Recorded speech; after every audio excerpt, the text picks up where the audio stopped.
Hi everyone. Thank you all for coming out tonight. We're gonna get started now. Everybody quiet! Hi there, my name's Christina and I'm the events coordinator here at Books Are Magic. Before we get started, I just wanted to point out some logistics for how tonight's gonna go. We're going to be doing a hand-raised audience Q&A towards the end of the event, so start thinking of questions to ask now. After the talk tonight, Camille will be signing and personalizing books at the desk near where you checked in. We also have additional books available to purchase from my colleague at the register.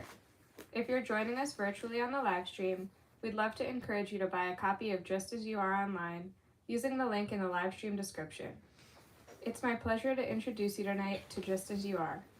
Equal parts witty and steamy, this debut brings a healthy dose of queerness to a Pride and Prejudice-inspired, enemies-to-lovers romance. This page-turning, sexy, and delightfully funny rom-com celebrates queer culture, chosen family, and falling in love against your better judgment.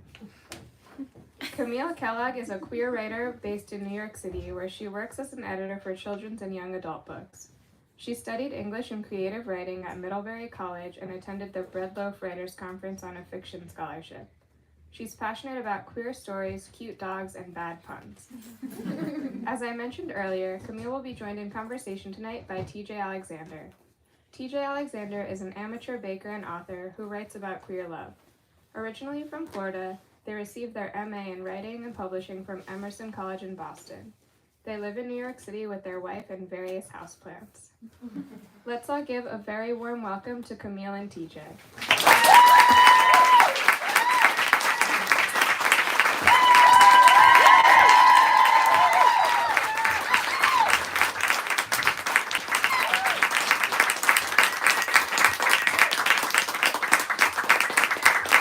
Hi, everyone. Hi, TJ. Hello, Camille. How are you doing today? I'm feeling okay. How are you feeling? Good. I love your jacket. I love this whole thing. I love everything. Thank you. Karen Finch gave this to me for the event tonight. Shout out to them. We're cosplaying your characters, basically. We are. I'm the one in the suit, and you're the fun one. Oh no, we'll have to fall in love. Stay tuned for that later.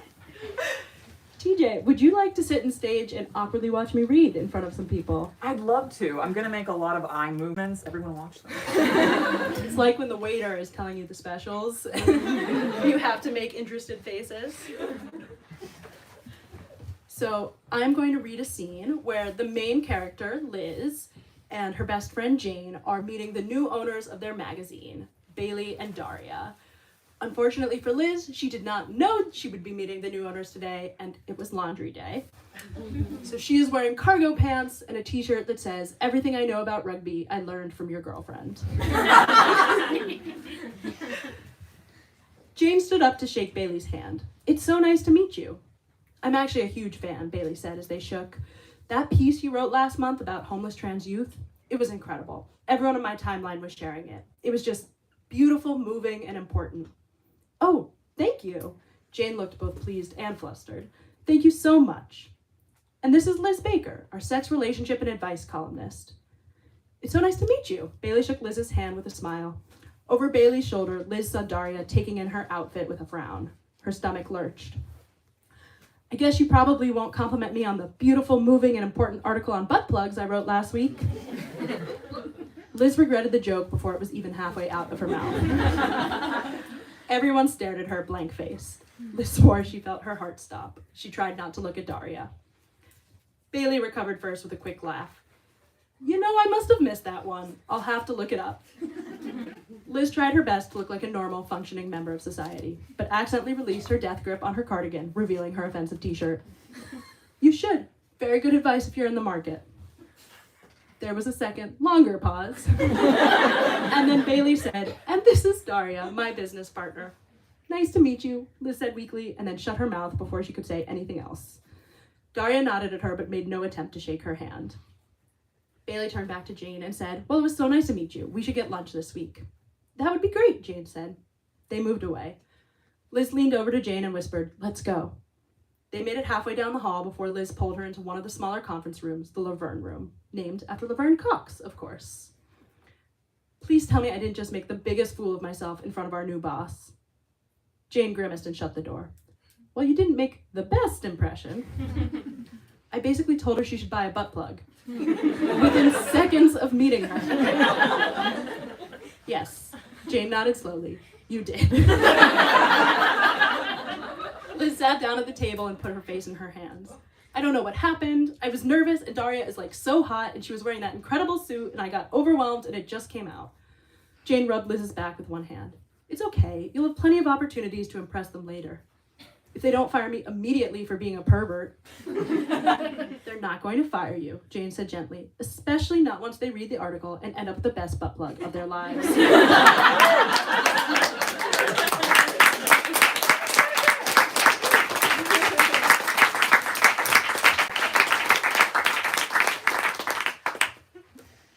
I mean, we've all been there. Am I right? Sorry, Mom and Dad. You're welcome. Really.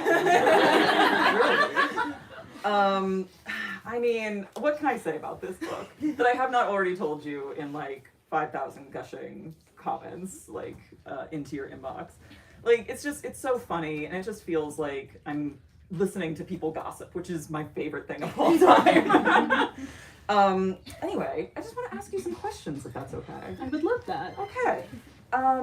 So I read this book probably 2 or 3 times before someone on the internet pointed out that it was a retelling of Pride and Prejudice that I had not realized. So that's on me. But why Pride and Prejudice? And what's all that about for you? So Pride and Prejudice is probably my favorite book of all time. I reread it at least once a year. I watch the movie with Keira Knightley, not the BBC version, at least once a year. I'm listening to the audiobook all the time, and it just gives me the most warm, fluttery feelings. To me, it's the most satisfying love story of all time. But over time, as I got older, I started to wonder, why am I spending so much time consuming media that I don't see myself in? Not just Pride and Prejudice, but all the rom-coms I grew up loving that I love to watch over and over. They don't actually reflect the relationships I want, the community I have, the kind of life I want. So I really wanted something that would give me the same fluttery, satisfying feelings as Pride and Prejudice, but would look like my life and my community. I love that. And are there any other like classics that you think are ripe for the queer retelling treatment? I think we should retell them all. Let's take it. Yoink! I would love to see Wuthering Heights. I don't think I can do it. I don't think I'm ready to be toxic enough to do Wuthering Heights. But I would like someone to do it, if anyone out there. Do it. All of us. Let's all just do it. No, I love that. And so one of the things that I kept noticing as I was reading this book was that Liz and Daria are both like... It's very confusing. I've never read Pride and Prejudice. They're both like... It was so shocking to me because I realized I'd never seen this before, or very rarely.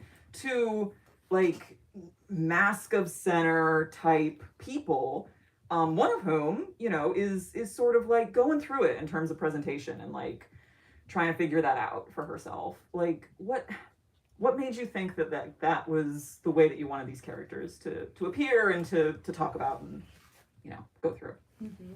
So for those of you who haven't read the book, and I'll give you a pass, it's only been out for 2 days, the main character, Liz, often feels like sometimes she wants to look more feminine and sometimes she wants to look more masculine, and she feels a lot of insecurity about sort of going back and forth between the two.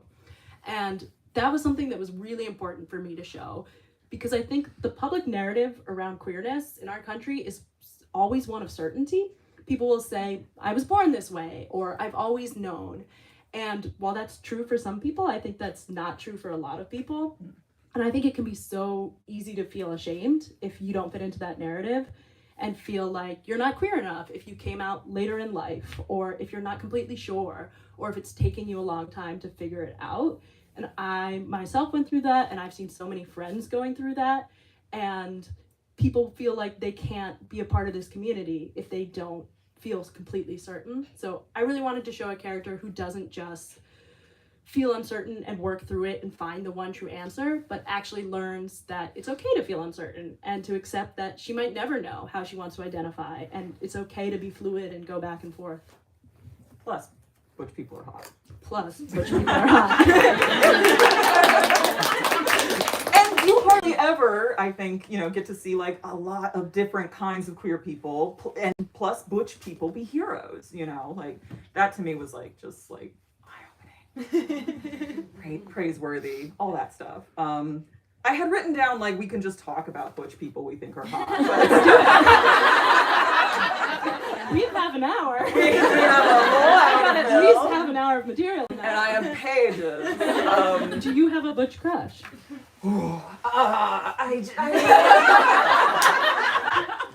You go first. That is a hard one. I might go with Alison Bechdel. Ooh. The comic artist. Yeah. She looks good in a suit. I saw Fun Home when it was playing on. Well, now we're just talking about things we like. But yeah, Ignore them. no, Alison This Bechdel. is for us. Yeah, this is self-care. No, I just butches, hot, suits. Yeah, it's good. It's all good. Okay, so. There was no question. But yeah, it's true. I feel like there are not that many positive depictions of butches out there. The ones I've seen, I could probably name on one hand, and I won't because I'll leave something out and then feel bad about it later. But yeah, so it was really important for me to show a hero who is butch and is desirable and attractive and wears really cool suits. That was important too. And also is like well-rounded and has emotions and like is going through some stuff. Like Right. Yeah. She doesn't she doesn't drive a motorcycle. She doesn't wear a leather jacket. She isn't just tough, She can be a little gooey on the inside. Although motorcycles are fine. Yes, I do love motorcycles. I have a lot to say about butches and motorcycles. I approve. Who doesn't?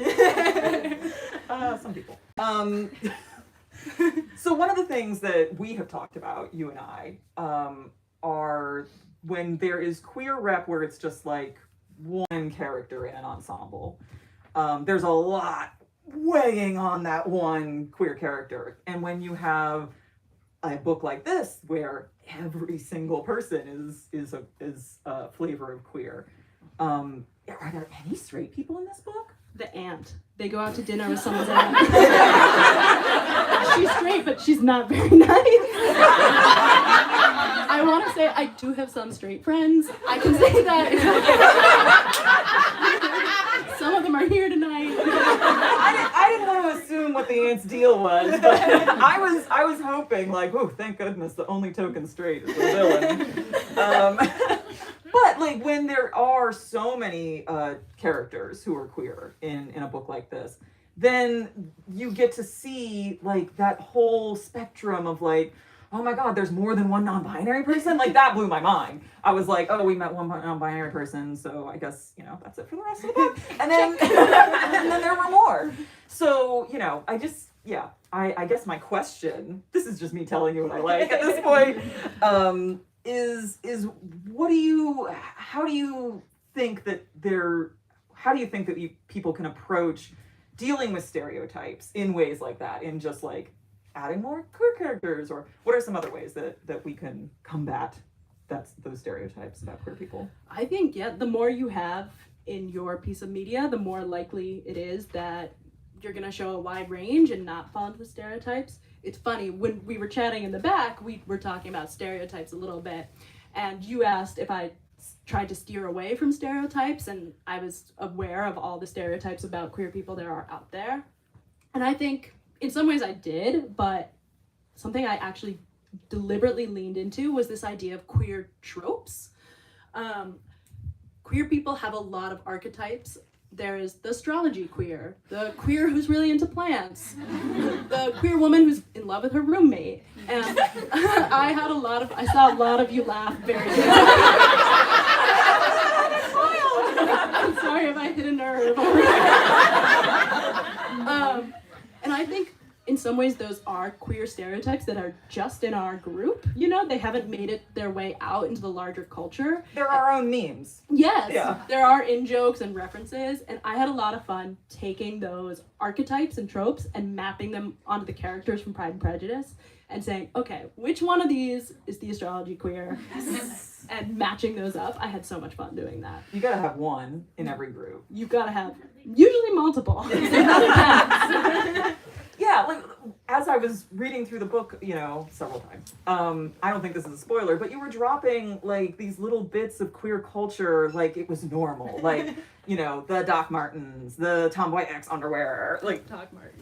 I won't show anyone's underwear. Yeah. Someone up here is probably wearing Doc Martens underwear. This is a family story.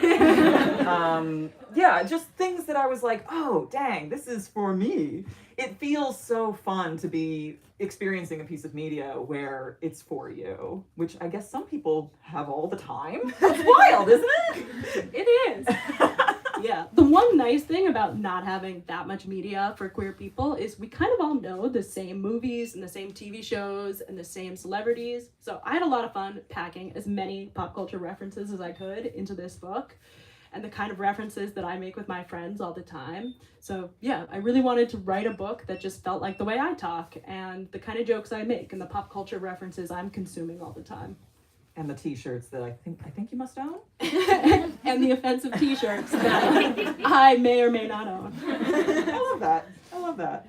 One thing that I think as writers of rom-coms, we sometimes come up against this idea that romance and romantic comedy specifically is fluff. What do you think about the word fluff? Let's unpack that first before we get into it. Oh gosh. What do I have to say that's smart about this? Fluff is used a lot in the book as a derogatory term because the main character writes listicles. Very BuzzFeed, a top ranking of every queer kiss on television this year kind of articles. And she feels a lot of shame about that. But I think fluff is really important. I mean, that's a little on the nose. I wrote a fluffy book. But I think we need breaks and we need to have fun. Life is hard and stressful, and you want to be able to go home and watch The Bachelor or The Ultimatum. I think it's especially important for queer people. Because of the horrors. The horrors. Oh, I thought you said horrors. And I was like, oh, I'm missing part of the queer experience. This mask, I tell you. Pluses and minuses. No, just the horror. Yes. The horror. I'm from the South. The horror of just daily existence as a queer person and needing that like break sometimes. Yes, Yeah. definitely. And so many queer stories have tragic endings. Lesbian movies, someone dies. Someone gets some mysterious illness and the other one is left crying on a beach. That's how every lesbian movie ends. And some of those are really great. I really love those movies. I watch them a lot. But if you only see tragic endings for people like you in media, it starts to feel like the only future you can have and the only option that you have for how to lead your life. And when I was coming out, I read a lot of really great books and saw a lot of really great movies that I saw myself in, and every single one of them was tragic in the end. And I think I really could have used this reassurance that I could have a happy life and a happy ending and a romance and friends around me. And that would have been so powerful for me to see. So I wanted to write this fluffy book to show people that that's a possibility. Yeah, I love that. I mean, we can say Brokeback Mountain, right? We can just name names. I mean, it's amazing. Boys Don't Cry. Ooh. Oh, man, it's just rough. Yeah, Yeah, like there's some rough movies out there. rough movies out there. Great stories, but like, yeah, if there were a balance maybe when we were growing up, our generation might have seen, you know, some more light, fun, possibilities. Yeah, sort of. we deserve rom-coms. We deserve rom-coms. Yeah, so I love fluff. I think we're, you know, I think fluff is good. I think that the saying that it's like insubstantial and like, you know, candy, sugary, whatever. I think that that's actually like, who doesn't like candy? It's fine. Yeah, I love candy. All right. So, one thing that I wanted to ask about, this is your first book. It is. Did you have any hopes for what people who are reading it will take away from it, come away from it? Yes, Definitely. I mean, a couple people have referred to it as the gayest thing they've ever read. That is absolutely what I wanted people to say. That is exactly what I wanted people to say. On a more serious note, I think what I want people to take away is that feeling of queer joy that we talked about, and knowing your life can be good not in spite of being queer, but because of it, and all the community it can bring to you. I also really want people to take away that there's no wrong way to be queer. You don't have to look a certain way, or identify a certain way, or know your label, or know certain pop culture references even to belong in this community. Yeah. And the final thing that I have a lot of hopes for this book. We have so much placing time. a lot on here. It's okay. The final thing I really want people to take away is just this idea that everyone belongs in this community. And especially right now in this country when LGBTQ rights are under attack, we really need to be banding together and fighting for the most vulnerable members of our community, especially trans people and trans people of color. And I really hope this book shows that like we're all in one community together and we need to be looking out for each other. And hopefully kissing. And kissing.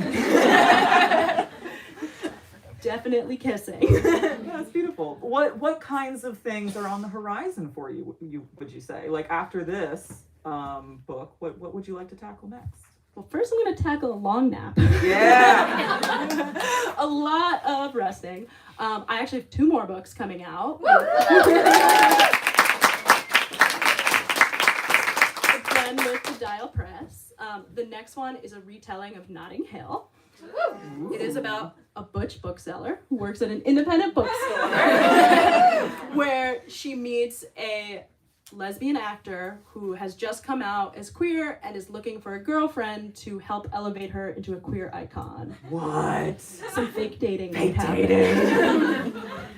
It's very fun. I've been working on it. It's fun to write it after having written another book because now I'm just thinking, ooh, that first book had some issues. I wish I could go back to that and start over. I know what you mean. Like, just between us. Like, this is everyone else here. Let's just talk about the mistakes we've made. No, it's totally true. Like, when you start working, I'm now working on my 4th book. And ooh, impressive. It's like you feel that you are getting better. But as you get better and you have more like tools under your belt, you also start realizing, like looking back, like, oh, I didn't know that before. I could have done that better. You start like, getting a lot of, do you get a lot of regrets? Let's talk about regrets. Let's talk about regrets. All my life regrets. Let's dive into them. I would say even reading this out loud to all of you, I was thinking, ooh, that doesn't sound quite right. I could have done that. Yeah. And definitely, I love this book. I will always love it. I wrote it before I thought that I would finish it, kind of just for fun. And the fact that it has gotten to this point and is in all of your hands today is so amazing. So I try not to have regrets, even if sometimes I think a sentence might sound a little awkward. Well, just so you know, like, that's all because you are a talented person. You can see things that you're like, oh, I wish I could have done that better or hammered that out better. To us, like, it's a pure joy to listen to that passage that you read. So, if you do have regrets, I think you're doing okay. Thank you. But I think it's a good sign that we're growing as writers with each book. Yeah, and if you're lucky to have an editorial team that's supporting you and like kind of holding your hand and teaching you how to do things in a way that you didn't think to do before, it's I don't know.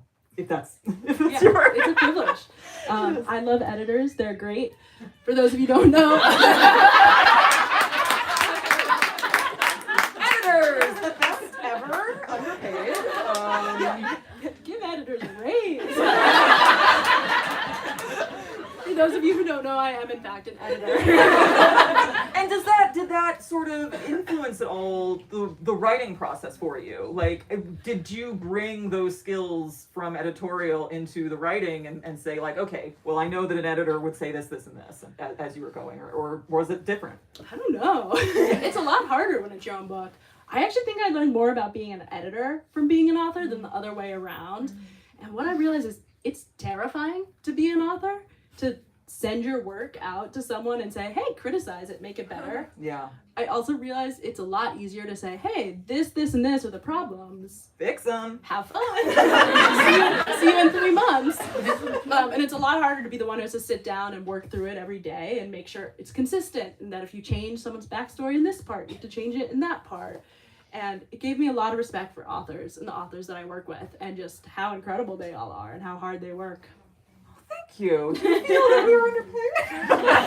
Give authors a raise. Everyone a raise. Just complimenting back and forth. I love it. So do you think that that your writing is going to change how you edit at all?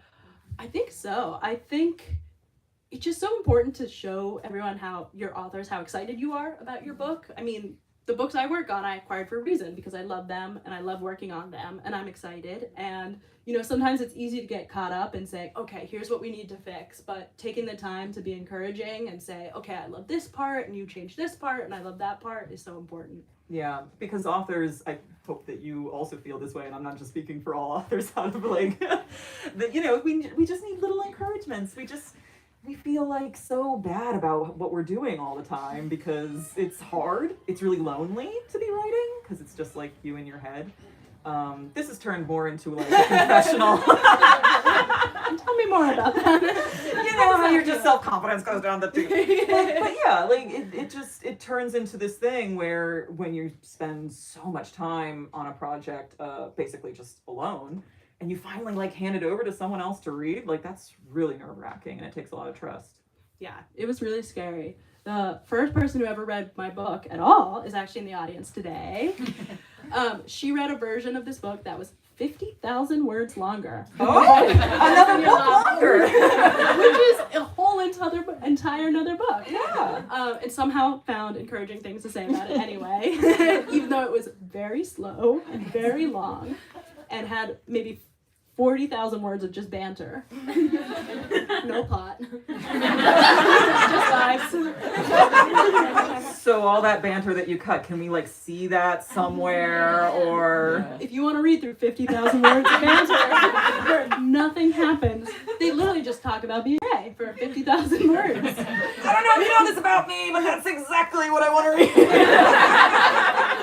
Then you're getting a Word document later tonight. I love it. Have fun. No, but I think that just goes to show how like you were having, I hope, some fun with this and like getting into a groove and like going, and that's pretty magical, I'd say. Yeah, I had a lot of fun writing this. I wrote it mostly for fun. I kind of thought it would be a fun exercise to try writing something.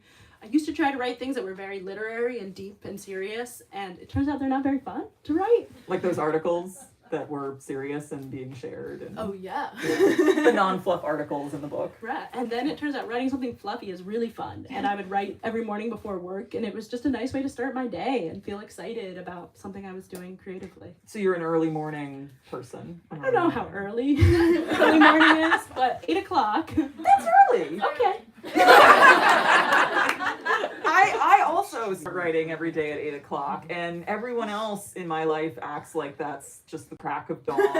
Like I'm a farmer sowing wheat or something. No one else is stirring, you know. New Yorkers do not like mornings. That's true. Yeah, well, yeah, it's rough. If you ever walk around Lower Manhattan at 9 a.m. on a Saturday, it's so apocalyptic. It looks like 4 a.m. in like a little French village or something. Not a person in sight. It's like a tumbleweed of cigarette butts and paper plates from pizza. Yeah. Rolling around. Grease spots still in a, you know. I love the city. I know. And I think we should mention, like, New York is a character unto itself in this book. I think you're not a native New Yorker, but who is? Maybe some people. Sorry if you are. And you know, what sorts of things about the city were important to you to put in this book? Because I don't know, some of these movies and TV shows that are set in New York are like not New York at all. But this felt very like a real New York story to me. Thank you. I think the most important New York detail I wanted to include was no one can run into someone coincidentally in New York.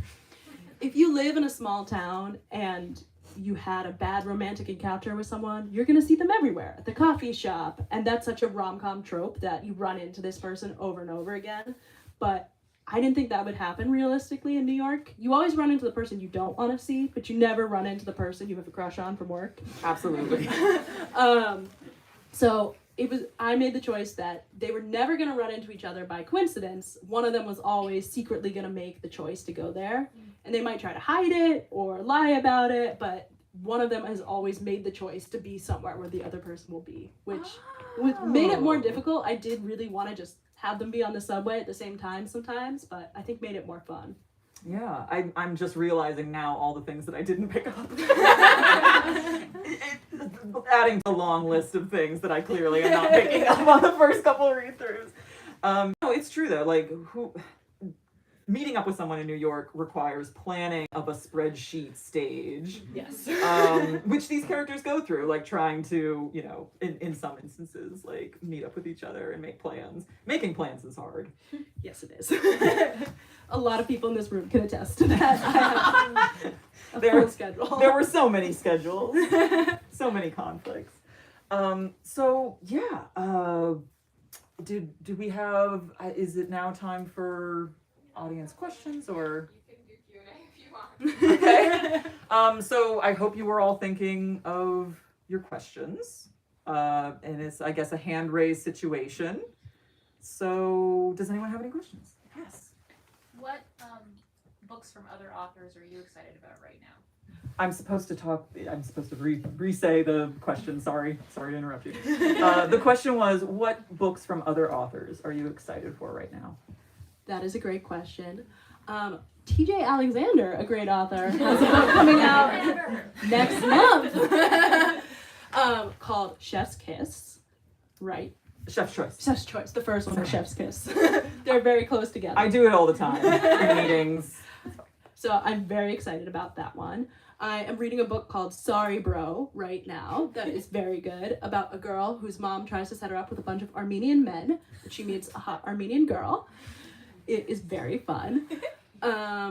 Some other ones that I love would be Love and Other Disasters by Anita Kelly. Devon and Chris Plan a Wedding is one of my favorites. Mistakes Were Made by Mara Wilsner is really good.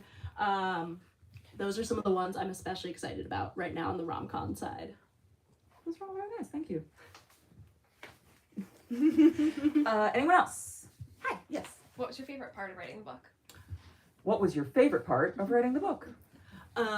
I think my favorite scenes to write were anything with the roommates. The main character lives with 3 roommates, and she works with all of them as well, which is not messy at all. And the 50,000 words of banter I cut were all just the roommates hanging out, shooting the shit. I was going to ask, because when you have like 4 characters, the banter could go on indefinitely. And it did. And many dedicated people waded through the banter and cut huge pages of it, which is why it's readable today. But I had a lot of fun writing all the banter and the interactions between them, for sure. Do you think dialogue in general is like your favorite thing to write, or specifically banter? I do like writing dialogue. I have a bad habit of writing really boring dialogue where they're going through a lot of logistics. They're like, oh, I need this and this for my dinner, and oh, have you checked the stats on our latest article? They just talk for a long time. But I love dialogue. The one thing I hate is descriptions. Setting. I am not a visual person at all. Same. Any description of clothes in this book was like pulled out of me line by line, painstakingly. Especially, everyone is wearing a blouse. I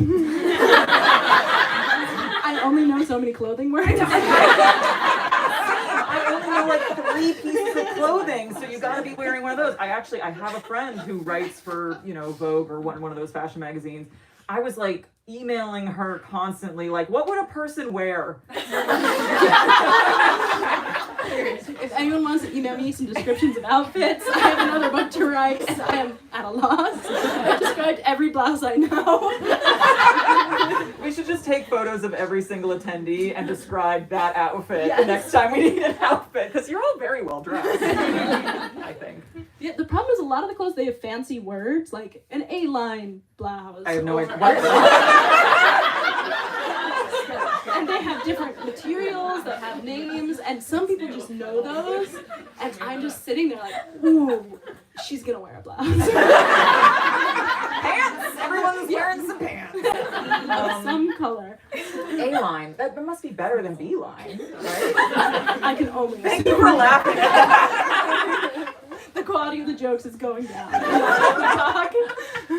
The banter needs to be cut. Banter. I need my editor here to. And then a little. Question, yes.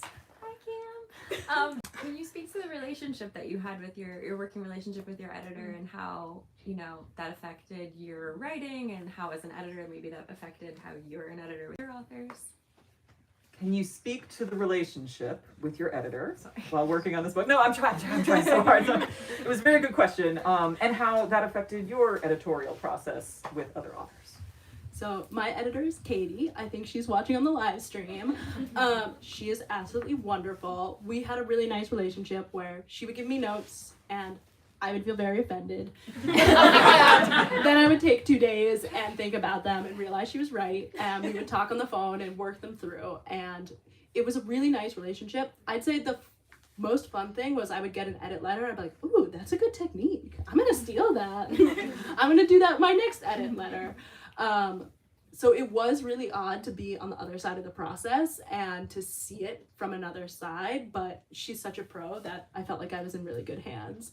And I think I learned a lot about what feels nice for authors to get in terms of their notes, and hopefully I'm going to take that going forward. We'll see. I don't want to push you into, divulging state secrets or anything, but techniques, like what? This was especially true in the line editing stage, which is when an editor will leave comments in a manuscript, and some of the things she commented on, I was like, oh, that's really smart. I really like how she said that, or I don't know if I would have commented on that line, but I really like what she changed it to. And I think everyone has a slightly different editorial style. You kind of learn to be an editor by just reading other people's editorial notes and then hoping you pick it up through osmosis. And I thought, getting this deep dive, I've also only worked on children's books and not adult books, so it was really interesting to go into the adult process where I know most of what's going on, but it looks just a little bit different. Yeah, one of the things that I've noticed is that everybody has a different kind of thing in their editorial style. Like, I wouldn't call it a pet peeve, but things that they are very strict about. And finding out what somebody's focus can be is I think hugely helpful as a writer, because then you're taking that into all your other projects, in the back of your head, so and so would tell me not to do that. Yes, when I'm writing 50 pages of banter, I think, maybe there should be a plot in these pages. And then do it anyway, because it's fun. But yes, as an editor, I have a bad habit of going into people's manuscripts and adding semicolons. I keep getting my semicolons taken away. I just love a semicolon. Me too. Is it the queerest punctuation? Semicolons. You heard it here. M dashes. We're all I do love guilty. M dash. It just they say so much. I think. I try to resist because not everyone has a style that lends itself to M dashes and semicolons, but it is so hard sometimes. That is so funny. I love that there is perhaps a natural balance in the universe of how many semicolons total we all get, and mine are being taken away, but you are adding them into the world. And I'm just freely tossing them out there. Yeah, no, that's great. I'm gonna put more in just to get them taken out. Any other questions? Oh, so many questions. I'm gonna try and go in the order that I saw. Yes. So you know editorial really well. What other parts of the process were surprising to you, or about the adult world versus kids? In the editorial process. I'm so sorry. I think I got this one. Okay. This person, who I definitely do not know, said, I know the editorial process very well, and what other parts of the process were surprising to me. Thank you.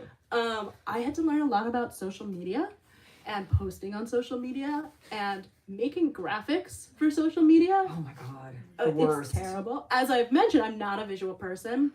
And making Instagram posts is the bane of my existence. I will make a graphic and be like, oh, it's perfect. And I'll show it to my girlfriend and she's like, oh, it's completely off center. Like, she'll clock that immediately. And I'll be like, shut up, I'm buzzing. Are you like, that's my artistic vision? Yeah. I'm just an off-center kind of person. It's my brand. None of my fonts match. The watermark's still on this one. Oh my God. Yeah. So I learned about hashtags and social media and that kind of thing. Other than that, the adult and children's world are pretty much the same, but things happen at different times, which was very disorienting to me. Like, what kinds of things happening? Well, of course, now I can't think of an example. Okay. I'm so sorry. Like launch. Like launch meeting. I think it happened at roughly the same time. But thank you for, yeah. Yeah, something happened at a different time. Something. And I was thrown. It is your pub week, so it's fine that you have no memory of anything that's happened in your life ever up to this Not point. one brain cell left. Yeah. This is my last one. I'm using it up now. No, but we're very thankful for that. Okay, more questions that I missed. Yes, hi. Will you release the director's cut of your 50,000 words banter? Release the director's cut. Give us the banter. Release the Kellogg The cut. question was, will I release the director's cut? That is 130,000 words. I don't think you know how many pages that is. I don't know. That's true. I would say that is about 460 something pages. I would read it. And it is boring. The banter is not as funny as I thought it was when I was writing it. But yeah, if you want the director's cut, you can have the first draft of this manuscript and wade your way through. I don't remember who said this, probably someone very smart, but the authors are either like gardeners or architects in that they either are just kind of like digging around in the dirt and seeing what comes up, or they're carefully planning before they start building. I'm wondering if your banter is sort of like the garden that you are producing, like, you know. You're the... right. It's a garden. I say this because, you know, I don't want there to be like this, you know, oh, the banter got cut and therefore it was, you know, I don't think anything's a waste of time. Do you? That's true. I did learn a lot about the characters by watching them banter and watching them just hang out on the subway. I had a lot of scenes where they were stuck on the subway. True to I wanted life. it to be realistic. But then everyone kept telling me it was boring because they were stuck on the subway. Well, that's our life, so. But I did learn a lot about the characters from them, and I think I was sort of rooting around the garden to see what would work. Yeah. I mean, I go through the same thing where I realize like, oh, this needs to be cut. It's not going to work. It doesn't actually make sense, or it's not as funny as I thought it would be. But like in that moment, I'm very angry about it. But then later, I'm like, well, you know, that helped me with, you know, XYZ. So. Yes, we hate to admit it, but being edited does help. So anger making. There was, I think, one more question that I missed over here. Yes, hi. Which Pride and Prejudice character are you? The hard-hitting questions. Curveball right at the end. I would like to say I'm Elizabeth. I think everyone wants to be Elizabeth because she is fun and outspoken and full of life. I would really like to say I'm her. I might have a little bit of Mary in me too. I like obscure things and talking about books, and so maybe a mix of those two characters. I think everyone wants to be a main character. Yeah, and she's just an especially good main character. Keira Knightley as Elizabeth is just always... Big main character energy. Yes, I would like to be that person. I think there might have been other questions that I thought I saw. Yes, hi. Who is your least favorite character, and specifically in the book? Least favorite character in the book. Ooh, my least favorite character. Well, there are a couple characters who end up to be kind of mean in the end. One of the characters who's very fun but very awful is Weston, who is based on Wickham, if you've read Pride and Prejudice. And Weston is very hot, and she knows it. And she sort of strings the main character along for a while, and I think that is something I've seen happen to a lot of my friends. I won't say whether it's ever happened to me, but I think that is something that happens where someone knows they're hot and is immature and just having fun, running around, getting attention. So she might be my least favorite character. Oh, that's Yeah. interesting. I want to talk about villains really quick because that good question made me remember something that I was thinking of earlier. so many of the media that we grew up with, the queer character was a villain, or the villain was queer coded, Which is why we're all so confused and villainous, and attracted to villains. Yeah, because villains are hot. Let's be honest. But there were, I think it's safe to say, there are a couple of characters in this book that fill that villain role. But and Wickham is definitely like, bad news. Weston. They've all become one book at this Yeah. point. Pride and Prejudice, It's just this merged. one. Yeah. Same quality of writing, same importance in the canon. It happened fast. Taught in the same number of college classrooms. Do you, I know this character, one of the villains is your least favorite. Do you not like writing villains? Oh no, they're fun. It's fun to write villains and people who are just kind of messing around doing whatever they want. I had a lot of fun with that. I think a lot of the characters in this book are kind of messing around being selfish, at least at the beginning, and several of them grow and become less selfish, which was also fun to write. But I really like writing people who are just kind of having a good time and there for themselves. Villainous behavior. They have great banter.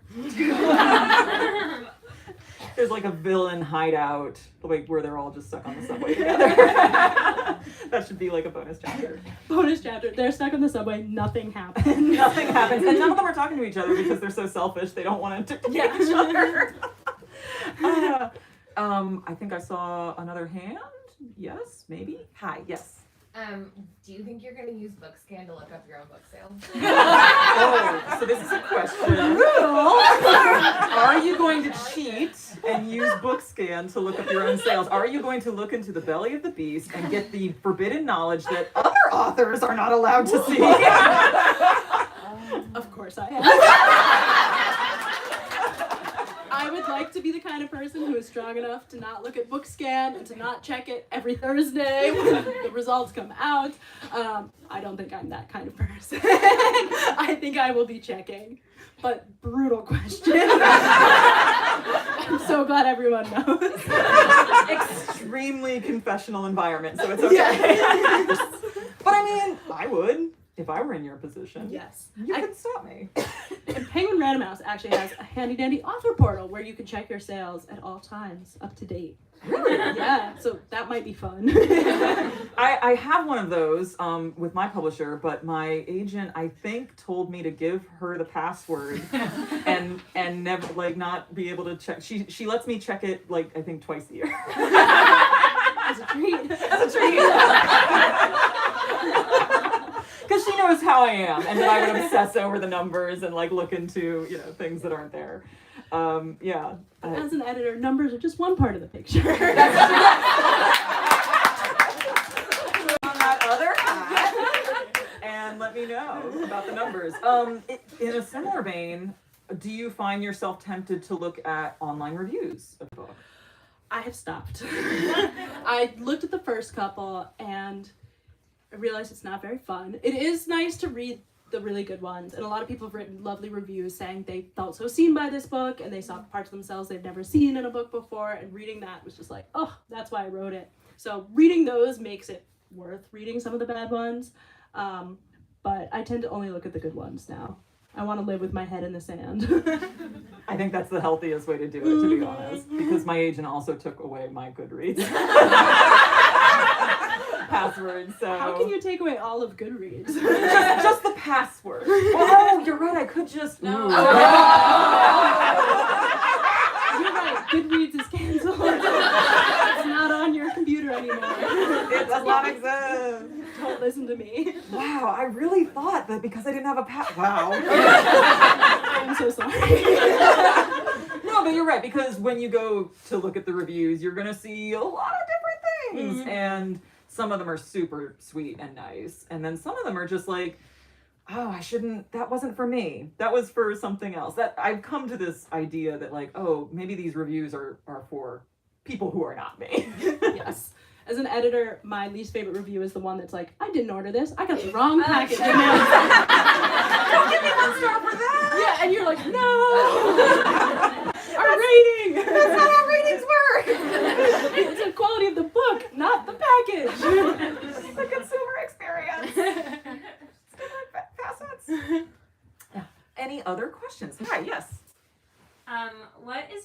coming out story as a writer? Did you always know you wanted to be one? When did you start telling people? How did you come out as a writer? Who did you tell first? Who did you sit down and say, listen, I write words? That is a very funny question. I was always a big writer as a kid and a big reader, and I actually majored in English and creative writing. But when you get a job in publishing, they tell you not to mention that you want to be a writer. And Kiss of death. my apologies to the person who gave me my first publishing job, who is in this room, and who I told I did not want to be a writer. We lied. But for so long, I was so focused on being an editor, and I was really focused on making that dream come true, and I was loving it so much that I was pouring all my time and energy into it. And after a couple of years of being an editor, I realized I still did want to write, or at least give it a try, and that way, if I didn't do it in my life, I would know that I had given it a try and it wasn't for me. So I started writing in the morning a little bit before work, and I told no one. No one knew. I didn't tell my friends, I didn't tell anyone I worked with, and then when I signed with an agent, I went to dinner one night with a group of friends, and I said, so I signed with an agent. And they said, for what? They're like, comedy, acting. So no, I kept it a real secret because I didn't think I would finish it. And I didn't want people to know my secret shame. So people were very surprised when this finally came out. Were they supportive of your lifestyle change? Some concerns, yeah. Everyone was very supportive and very wonderful. I think we got the one last question. One signal. last question signal? Okay. Do we have one last question? Hi, yes. Say who would you cast in a film adaptation? Film adaptation. Who's getting cast? That is such a good question. As mentioned before, I'm not a visual person. I don't know what anyone looks like. Who I would cast. I mean, I would want Vico Ortiz in there somewhere. Hell yeah. I pretty much would want all of the cast of A League of Their Own in there. Well, they're free. Yeah. No, that was bad, right? I'm sorry. That was a bummer. So sorry. I don't know if I have the perfect actor in mind for Daria, just because I think there are so few butches who are allowed to be on the stage. Yeah. So I don't actually have a dream cast, but they will all be wearing a blouse. That part I do know.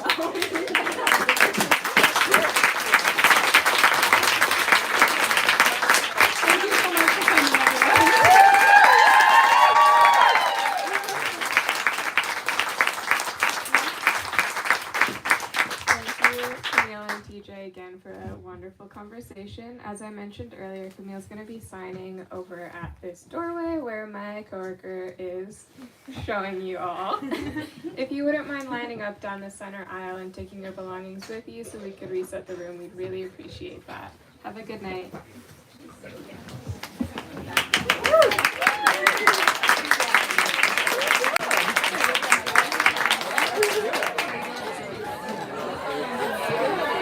I love this, Jeff. Good job.